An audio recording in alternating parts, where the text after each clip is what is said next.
Assalamualaikum warahmatullahi taala wabarakatuh. Alhamdulillah rabbil alamin.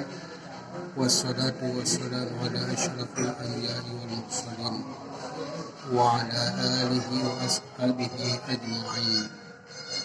Amma ba'du, wa ya ibadallah, usikum wa iyaya bitaqwallah la'allakum laqad fazal muttaqun. Awai mulapun mari saban-saban bertanya pujo Rabbi yang kanu nikmat dan rahmat kepada bertanya Bandung. Selalu diri dengan salam mari saban-saban bertanya sajungkan kehariban Nabi besar Muhammad sallallahu alaihi wasallam yang menuju umat manusia dari alam jahiliyah hingga ke alam yang penuh dengan Islam dan keimanan.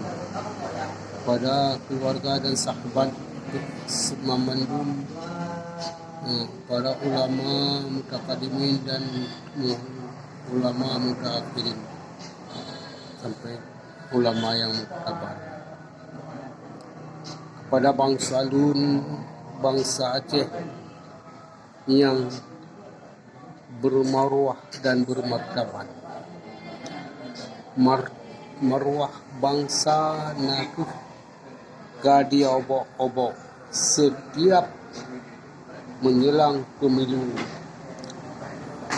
Saban-saban lembaga pemerintah pusat untuk diobok-obok kekhususan Aceh.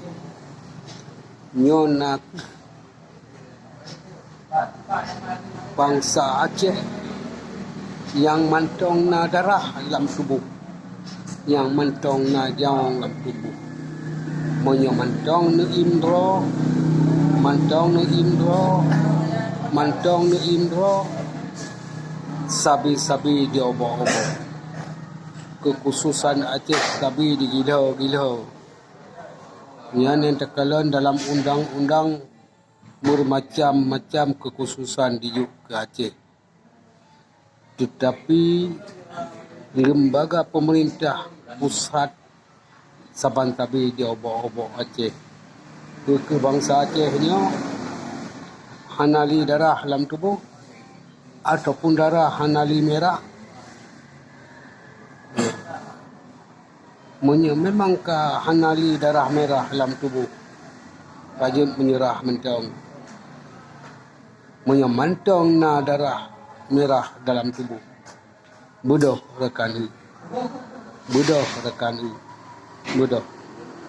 Nyo lawan Bawaslu yang lantik anggota Bawaslu Aceh pada tanggal 15 April 2020 Bak Urus 1 dilantik.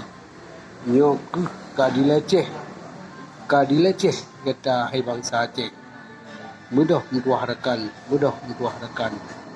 lawan bersama dengan DPRA yang akan mempegat mawasli tandingan. Mari kita saban-saban tak dukung DPRA yang jangan baik tak akui Bawaslu yang dilantik di Bawaslu baik tak akui. Yang direkrut yang tak akui oleh kita bangsa Aceh, baik pun daripada partai politik nasional di Aceh, partai politik lokal yang ada Aceh harus bersatu lawan dan saban-saban kita tak akui Bawaslu yang direkrut oleh DPRA dan dipilih oleh DPRA dan dilantik oleh DPRA untuk menjaga martabat dan harkat martabat bangsa Aceh. Lun lagenyan pribadi dan lain tergantung bak sira-sira lun memandung. Nyokiban nempiti lidon, yang nempiti taban-taban yo. Rakyat harus mutabak, ulama harus mutabak. Baiknya kayo yang tunduk pada Bawaslu yang dilantik di Bawaslu Aceh. Demikianlah. Wassalamualaikum warahmatullahi taala wabarakatuh.